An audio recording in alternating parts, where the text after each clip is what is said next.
guys, it's Billy from Sweetie Darling, and this week I'm going to show you how to make a pretty pumpkin cake. Now for my pretty pumpkin cake, there were two ways really to start this. I could have started with a sphere cake like I did in my Jack Skellington tutorial, or I can start with 3 normal cakes and carve them. So I thought I'd do the sphere cake as the Jack Skellington and then an actual carving one as the pumpkin one today to show you both. So I'm layering my 3 cakes together and holding them together with some buttercream, and I'm then coming in with a large knife and tapering down those top sides.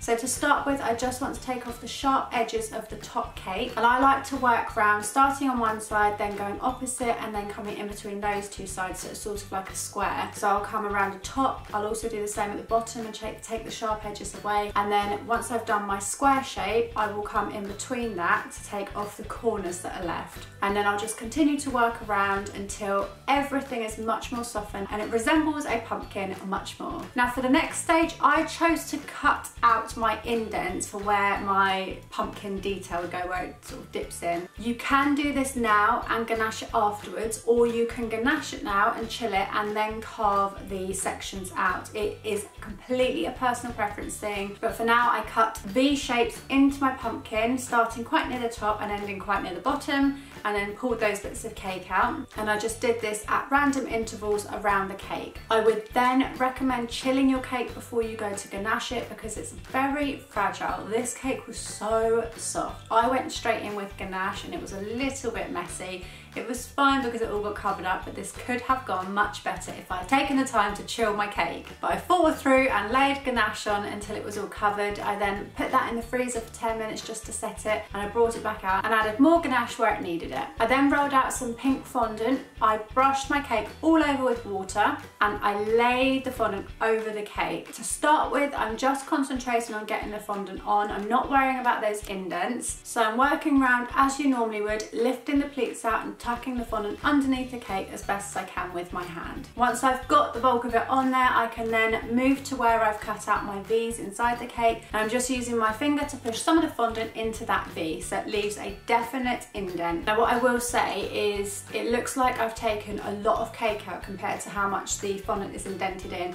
I always err on the side of taking more out than less out because I've had it so many times before that I've taken too little out, and by the time I've added the ganache and the fondant, the detail that I've got is barely visible. So I always over carve a little bit when it's detail going into a cake, so by the time I've ganached and put the fondant on, there's still a decent depth there and it's obvious what I'm trying to do. Once everything's on, I use a palette knife to trim around the base of the cake. I also use a flexi smoother just to polish over the cake and get rid of any bumpy bits. And this is really useful as well if you've got any untidy bits at the bottom of a sphere cake, to just push those bits underneath using the flexi smoother. It can get in much further than what your hands can. I then used some leftover fondant to make a stalk. So for this I just made a really fat chunky sausage. I pressed down on the top of the cake to make just a very slight indent, and then I used a straw to support my stalk. So I pushed the straw all the way through, then pushed the stalk down over the straw, and then I just pulled the stalk over slightly so it wasn't sitting bolt upright. With the same leftover pink fondant, I made some tendrils. So for this I just rolled sausages of paste. I narrowed them down at both ends and I attached them to my cake using a little bit of water, and I laid them all in different swirly patterns, and I just kept going with this until I felt like I had a nice decorative swirly pattern on the top of my cake. I then made some gold paint using Rolcom Gold and Spiritus Rectificaini, the very strong alcohol, and I painted gold over my stalk and over my tendrils. Now you do have to be a bit careful of this because it is on the cake, but if you use a small brush and take your time, it's very doable. For the cake board, I'd iced this in a pale green and I decided I wanted to pretty it up. For that I used a mesh stencil made by Chrissy Cakes and Supplies. Now these are very exciting because I haven't seen anywhere else in the UK that you can get these mesh stencils. Chrissy Cakes and Supplies has designed her own. They are beautiful and I thought I would give one a go on this cake board to see how they work. So what I've done is laid the stencil over the cake board, and then using my leftover gold paint that I had, I've added some piping jelly to it to make it more spreadable than paint. Obviously paint's very runny, so if I put that on a mesh stencil it's just going to spread underneath the design. I need something I can spread and it's going to sort of hold itself together a bit. So I put some piping jelly in there. I actually made it a bit too thick so I had to add some more alcohol hold to it, but once I had a good spreadable consistency, I could then spread that all over the stencil with a palette knife. I used a scraper to scrape the excess away, and then I peeled the stencil away. And oh my god, look at this cake board. Look at it. Isn't that just the prettiest cake board you've ever seen? And that was so quick to do. And the best part actually of these stencils is that I could flip it round and match up the pattern exactly on the other side, so I just had to lay it back over. Now it would be very sensible here to let what you've done dry and then do the other side. You know me though, very little patience.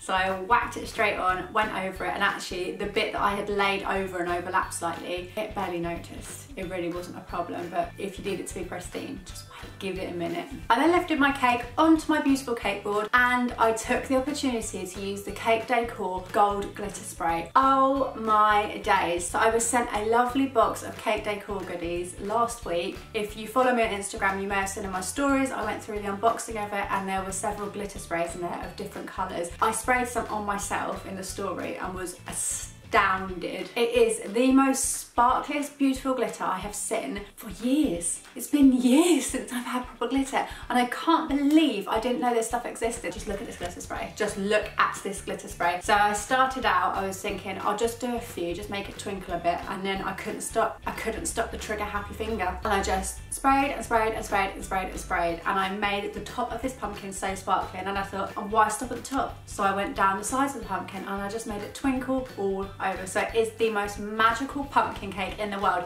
These glitter sprays are they're small bottles. They have 900 sprays in each bottle. 900. I didn't even use 100 there. I don't even think I've used 50 since I've started. I've sprayed it on myself and all over that pumpkin cake. 900 sprays.